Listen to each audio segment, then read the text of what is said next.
আসসালামু আলাইকুম। খবর পড়ছি আমি তামান্না সরকার। এবার প্রবাসীর সংবাদ। অবশেষে স্বপ্ন পূরণ হলো ফ্রান্স প্রবাসী বাংলাদেশিদের। ফ্রান্স প্রবাসী বাংলাদেশিদের জন্য চালু হয়েছে পাসপোর্ট কার্যক্রম। রবিবার সকালে ফ্রান্সের রাজধানী প্যারিসে অবস্থিত বাংলাদেশের দূতাবাস হল রুমে কার্যক্রম উদ্বোধন করেন ফ্রান্স নিযুক্ত রাষ্ট্রদূত খন্দকার এম তালহা। দূতাবাস প্রধান ওয়ালিদ বিন কাশেমের সঞ্চালনায় অনুষ্ঠানের বিশেষ অতিথি ছিলেন পাসপোর্ট সক্রিয় বর্ডার নিয়ন্ত্রক ব্যবস্থাপনার পরিচালক ব্রিগেডিয়ার মোহাম্মদ নুরুস-সালাম। অনুষ্ঠানে আগত প্রবাসীদের বিশিষ্ট ব্যক্তি, পেশাজীবী, মিডিয়া ব্যক্তিত্ব এবং বিভিন্ন শ্রেণীর মানুষের মধ্যে ছিল ব্যাপক উৎসাহ উদ্দীপনা।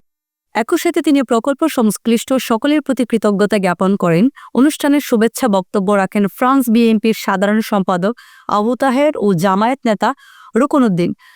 আনুষ্ঠানিকের উদ্বোধন শেষে অনুষ্ঠানে নতুন 2 জন আবেদনকারীকে পাসপোর্ট এনরোলমেন্ট স্লিপ স্থানান্তর করেন।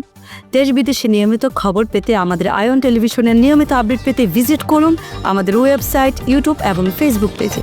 ধন্যবাদ এতক্ষণ আমাদের সঙ্গে থাকার জন্য।